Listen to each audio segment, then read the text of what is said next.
Hi again then guys, and welcome to another Forza Horizon 3 speed build, and this time we've got the barn find from the Hot Wheels car pack, the 1932 Ford De Luxe. If memory serves, I think this is the oldest drivable car on any Forza game.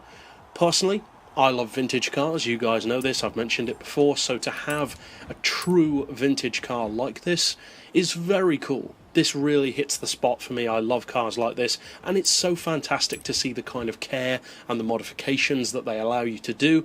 You can even have a chop top on this thing. Forza doesn't do chop tops, but they do for this car. That's awesome.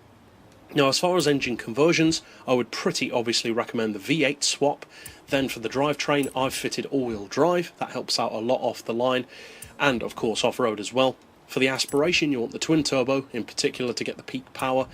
As far as the body kit, of course, that's totally down to you. You can leave it with the stock vintage style, and although I've fitted the hot rod style with no fenders at all, you also have the option with fenders, I think I'm personally going to go back to the stock kit, because as cool as the hot rod looks, and it does look fantastic, but I've already got the bone shaker for that, so I'm probably going to leave it stock visually with the upgraded performance, because, as I said, I love vintage cars and I want it to look like one. And plus, I think that the vintage body with the chop top looks pretty awesome, but maybe that's just me. Now, as far as the visual upgrades apart from that, stuff like dechroming it, doing the chop top, that kind of thing, or the rims, that's of course all down to you.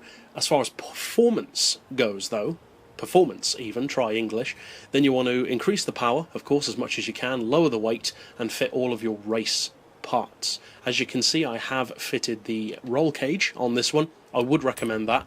If you don't want the appearance of having a roll cage, then I'd suggest fitting the next stage of the roll cage, next down from the racing one, where it gives you the improvements, but it doesn't give you the actual physical roll cage. It just stiffens up the chassis and the frame.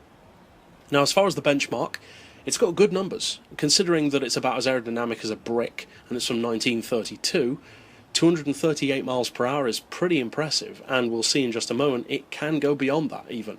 Now, for the acceleration, I would say it's actually even more impressive than the top speed, in particular the 0 to 100 in a fraction under 4 seconds. That is a juicy 0 to 100 time. As far as 0 to 60 even, you're looking at 2.4, which can easily give a number of other cars, including supercars, a great run for their money. Now for the gearbox, I would recommend a final drive of 3.36, then individual gears of 2.89, 1.99, 1.5, 1.15, 0.87 and 0.78. For alignment, I've got neutral camber, neutral toe, although, of course, a stanced version of this car would look awesome, because you can actually see the wheels. I've got 1 degree of caster, and you've got a fantastic turning circle on this car, so some people might find 1 degree a little bit too loose, especially at high speeds, so if you do find that to be the case, just increase that, even up as high as 7 degrees, that'll make it much stiffer.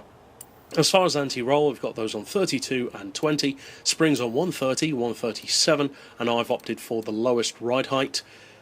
As far as dampers, we've got those on 14, 13 and 6, aero obviously doesn't apply, and for the diff I've got 100% on acceleration, 0 on decel, and you've kind of got a couple of options as far as the split goes. As you can see, I've got it on 69, because that allows you to go further back, but at the same time that's the border before, well, as you can see, you start to lose benchmark speed. So I wanted to keep the numbers as high as possible, plus that 1% doesn't really make a huge difference, but if you want this car, again, to be a little bit more focused and less twitchy at high speeds, you could, for instance, take it down to 65. That's not going to hurt the car.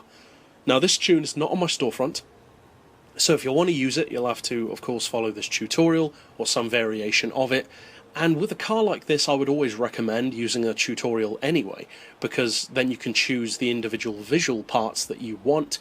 And when a car has as much personalization as this one has, you can't really just go for what somebody else has done. So I think it's very important to do this tune yourself, so all I'm really helping out with is the performance side of things. You can go for whatever visuals you want. But that's it for the tune.